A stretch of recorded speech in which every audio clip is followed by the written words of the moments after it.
Hi everyone, my name is Brianna DeFonso. My pronouns are she, her, hers.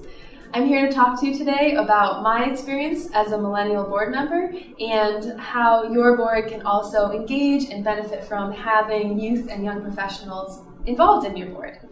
So I'm going to talk through my experience first, and then I'm going to propose a fourth duty for all board members in addition to the three you already know. I'm going to zoom out so you can kind of see the lens at which I'm looking through all this through, and then talk about specifically youth and young professionals, what they have to bring, then leave you with some tools and resources so that you can go back and apply this. One note too is that this is a process that all individuals and all organizations are continually working through, so no need to worry at where you are at in the process. No one has gotten it perfect yet. We're all just going to be learning together, and I hope that some of what I can share today will give you some ideas and help you go a little further on the road. I've also aimed this talk at a little bit more at people who may not identify as young professionals currently, and I'm assuming that the young professionals in the room will see themselves in it and see the value as I talk. About 8 years ago, I was in an entry-level nonprofit job, and I knew that I wanted to get more experience on a board of directors. So I started with my network, and I started talking to my supervisor, my coworkers, and other people in the field about strategies or ideas or what I should do to prepare myself to be on a board of directors. And even with all these people who supported me and believed in me, the feedback I got 100% across the board was, that's not a place for you. You're too young for that. This isn't the time for you to be thinking about that. And it really surprised me. One person that I was talking to about it got visibly upset and wouldn't continue talking about it, and then went out and joined a board that week. So not really the response that I was expecting from my network, but it did do one thing. It made me absolutely determined to join a board. So luckily at that time, I just saw about the United Way training that you're all sitting at tonight, and I signed up and I took it, and I loved it because it helped me feel like now I knew really for sure what I was getting into, and also it would be something I could kind of bring with me to show a nonprofit board of directors. I may look young, but I understand what I'm getting into and I know how to be a good board member. So I did that. I had a mixer at the end of that training, just like you're all going to have, and I met several organizations, including Grassroots Gardens, and I talked to them, and it was nice, and I just didn't think that maybe it would be a good fit because I thought they were people who liked plants, and I'm not really a gardener, or wasn't. But I went home and I looked at their website, and I had a total aha moment because through looking at their website, I realized that they weren't necessarily people who liked plants. They were this group of activists who were removing barriers so that people could get done what they wanted to get done in their neighborhoods who wouldn't have been able to otherwise. And it was all about the people and the neighborhoods and the connection and the power. And that was what they did. And that was what I wanted to do. So luckily I was able to connect to them, and 6 years and 3 officer positions later, I'm coming towards the end of my term limit and just really excited to have this experience. I have, throughout that time, I've had jobs that are very rewarding in and of themselves in my day job, and yet still I haven't had anything that has been nearly as rewarding as my board service on this board. So I hope that you and the audience are going to end up with similar stories to me down the road. As a particularly relevant example of what having millennial board members can do to help an organization, I want to just give a quick story about our Pitch 10 experience last year. So Pitch 10 is an event that Next Gen United runs, and it's where 10 nonprofits can pitch their idea, and all these young nonprofit or other professionals in the room will decide on which idea they like the best and which ideas will get the funding.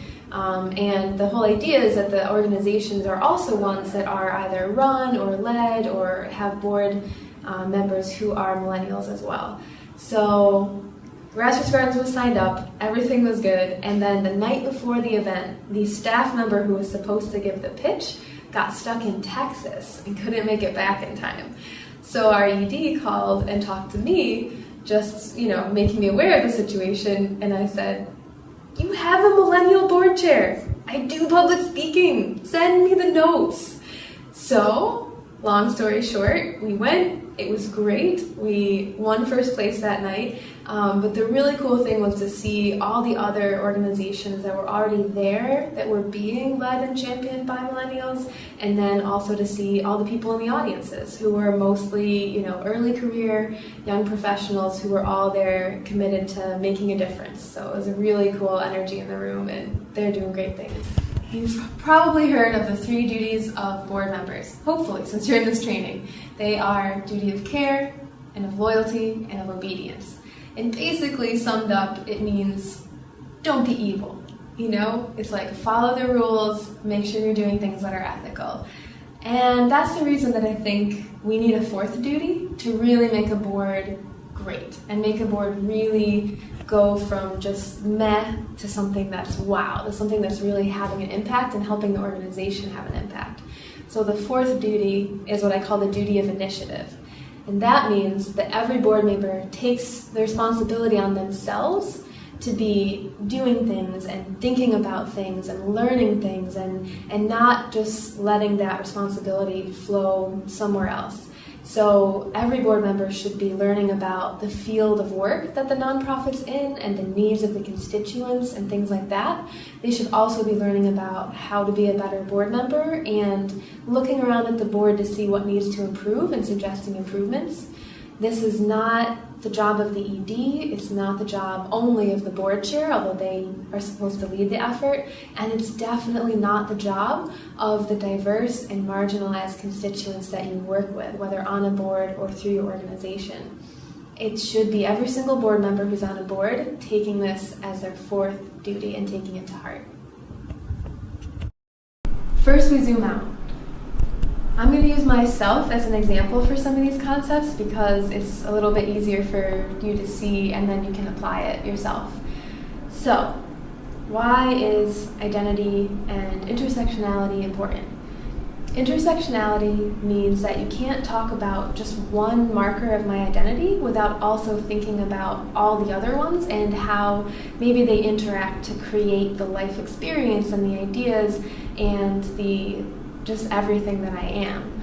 So you can't, just take my age and then have that be the whole story of me. So you can see or guess maybe from looking at me some of the markers, like I'm white, I'm female, I'm young, I'm middle class, things like that. But there's plenty of things that you can't see just from looking at me, like my sexual identity or my family status or any hidden disabilities or any traumas, really any of the life experience that I've had. So all of those together make me who I am, and each of those things in our society means that I am treated differently based on those things that people can see or can know. And for me, most of those things give me additional privilege that most people don't have. So now if you can think about yourself, it's usually a lot easier to see areas where you don't have privilege because you feel it so intensely, you see that lack. But if you do have privilege, it's really hard for you to see it. It just seems like things are normal. But actually that's exactly when you're experiencing privilege. So think a minute about the times when that's happened for you and what pieces of your identity are more privileged than some of the other pieces. Because of intersectionality, it doesn't make sense to talk only about age without addressing other diversities, and doing that with a now common framework of diversity, equity, and inclusion. So when I say diversity, I mean having a mix of identities, ages, and lived experience within a group, particularly if those diversities reflect the communities that you serve as a nonprofit. Equity means recognizing that there are structural oppressions and systemic inequities that disadvantage some people and identities more than others. We are not starting with a level playing field. And finally, inclusion is so important because you can have diversity in a room and still steamroll over the people whose voices you need to hear. Inclusion is doing the work to make sure all perspectives are heard and valued. It doesn't happen by accident. You have to work at it. As with most things, there are better ways to implement these concepts, and there are worse ways.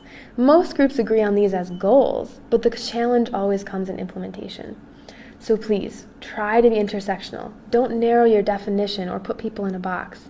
I may be ticking your youth box, well, less so now, but I'm also ticking your female box, your city resident box, your community gardener box, and many more. Be examined. You as individuals and as a board as a whole need to spend time thinking and discussing issues of diversity, equity, and inclusion, and then acting on the things that you can improve. Don't expect that someone else will do it, or that if you all just mean well enough that diverse board members will magically join your board and feel valued. Be honest with yourselves when things aren't working as well as you want. I can tell you right now that Grassroots Gardens isn't where we want it to be in terms of board and committee members. So we're putting time, money, and discussions into getting there. And try to be humble.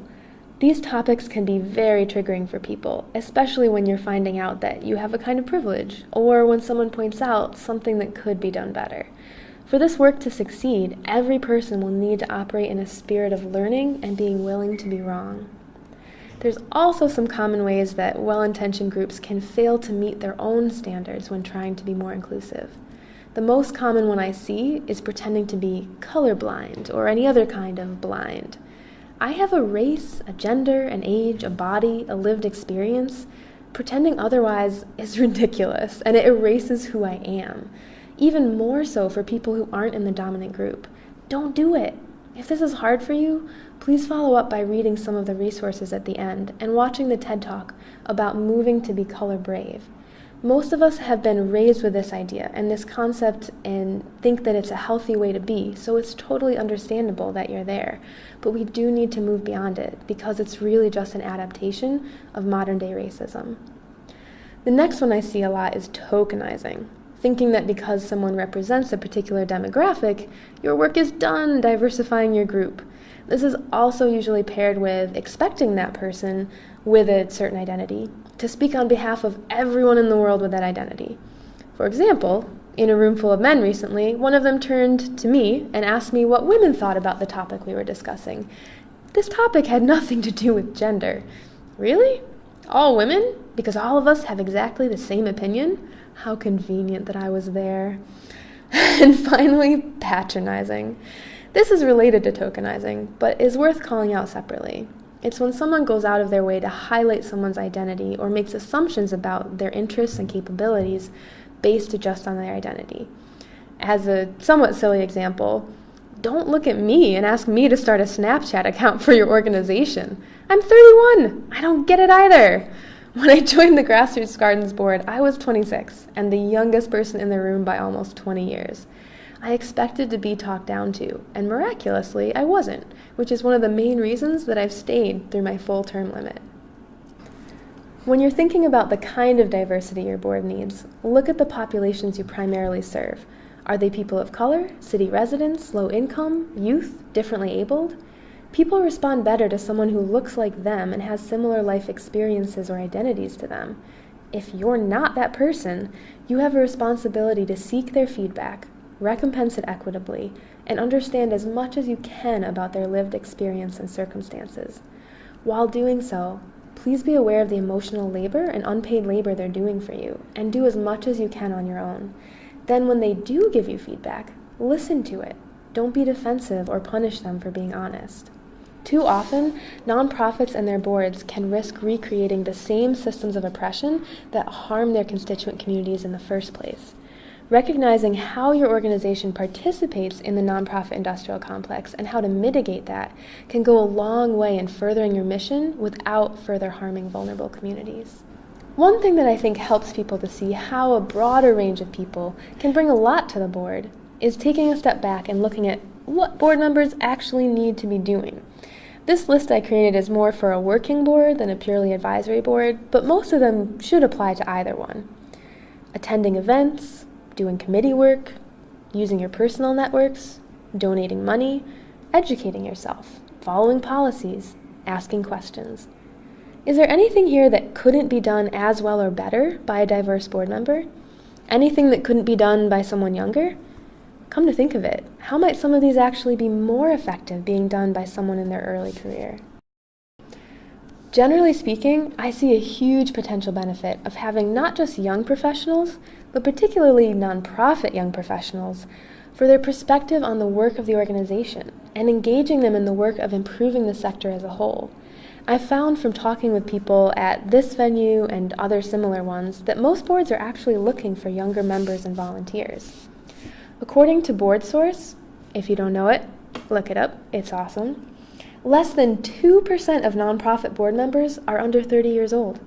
In contrast, 57% of nonprofit board members are 50 and over.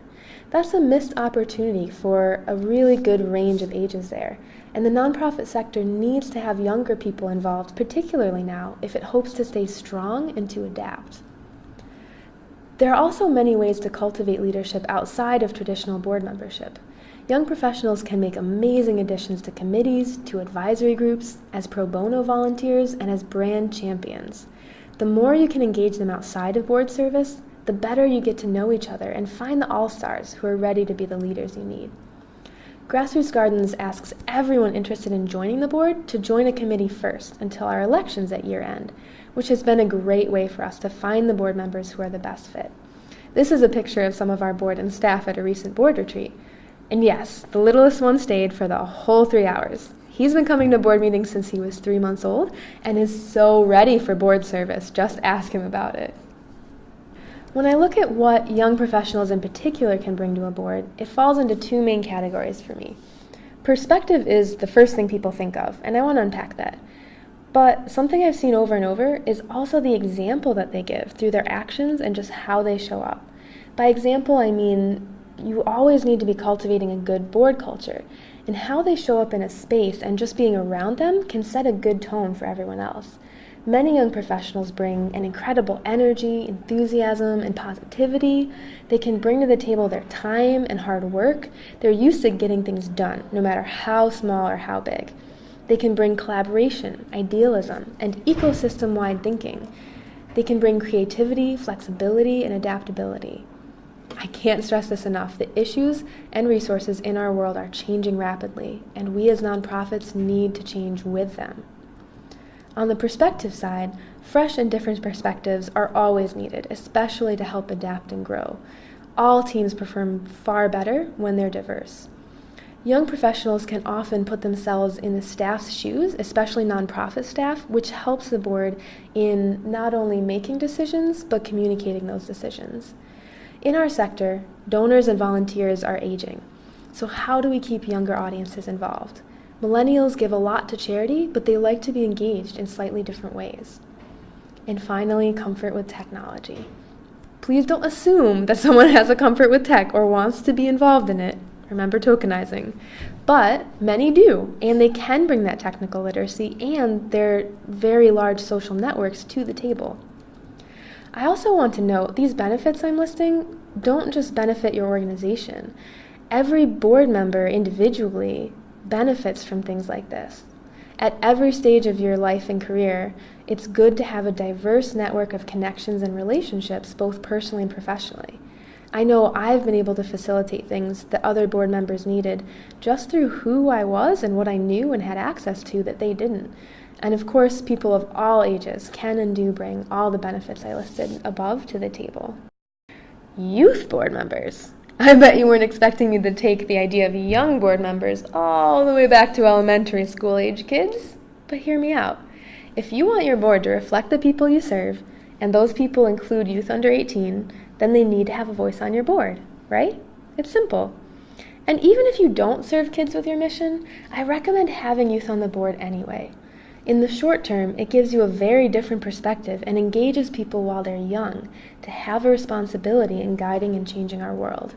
In the long term, you'll have adults in seats of power who have a long experience with leading organizations equitably and responsibly. There's two main ways I know of to incorporate youth onto your board formally. One is to literally have a non-voting board position or two filled by a minor. The next is to have an advisory group made up of several youth, which makes official recommendations and reports to the board, but it doesn't hold any official position on the board. These two tactics, I think, are best when combined, so there's a spokesperson for the advisory group that attends the full board meetings. This blended method is also a lot more approachable for kids who aren't used to something like this and need to ease into it. I also recommend having at least 2 positions for youth or any other hard-to-incorporate demographic for your board. If someone feels like the only person in the room with a certain background, they'll feel tokenized and less likely to speak up no matter what their age. And unofficially, having family-friendly board meetings can also have the positive effect on your board and the youth who are there, though not as much as if the youth had an official role. I've taken my 2.5-year-old with me to most board and committee meetings since he was born. I've chaired a board meeting while breastfeeding, and I've given testimony to city council with him on my lap trying to chew on the microphone. As he grows up, he's going to take his own path, but what's normal for him will be defined by inclusive and adamant civic engagement. And just by seeing him there, the other board members decide something about our identity as a group and what it might need to look like for parents like myself, especially for women, to be able to participate at this level.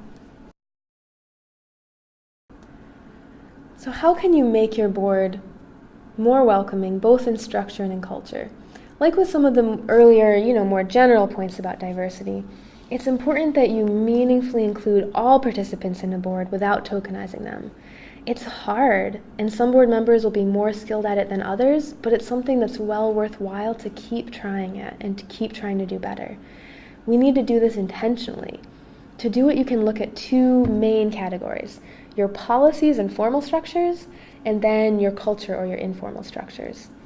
As in any organization, both of those matter, and both affect someone's experience with your board. Reviewing these both annually can help you to continue to grow and to also look back and celebrate your accomplishments and how far you've come.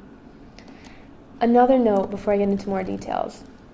Ageism, which is judging someone's abilities and character based only on their age, goes in both directions in our society. There's bias against people who are seen as too young and people who are seen as too old for their contributions to be valuable. And it's something that I can say I live with every day. I've pondered the question of what age do you have to be to not have people biased against you in one direction or the other. And I decided that, for a woman at least, there is exactly one Tuesday right before your 40th birthday, between 10 a.m. and 3 p.m., when you are the perfect age to be taken seriously and have your experience valued by everyone. I just hope that I notice that day before it passes for me, because I bet it will feel great. Now on to some specific strategies. First, a board matrix. It's kind of a mix between a gaps assessment and a wish list for who you want on your board. It's a really helpful tool for taking these conversations from theoretical to actionable, and it helps you as a board talk about and decide what's really important and what you want to see people bring to the table. It's best practice usually to focus on the tasks that you need to accomplish rather than just specifically identities or knowledge.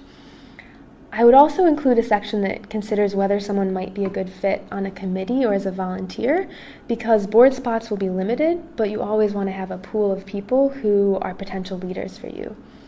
A board matrix can also help you make decisions about who to bring onto a board and help you to bring on multiple people at once instead of 1 or 2 token people. Next, look at logistics. Where are you posting your openings? Where are your meetings? What time are your meetings? Is there childcare available? Is it accessible? When you find out that changing a logistic would help people, then try to implement it going forward no matter what. Does someone need a ride to every board meeting? Does someone not check email but respond immediately to phone calls? Third is you can involve directly affected community in other ways than board membership.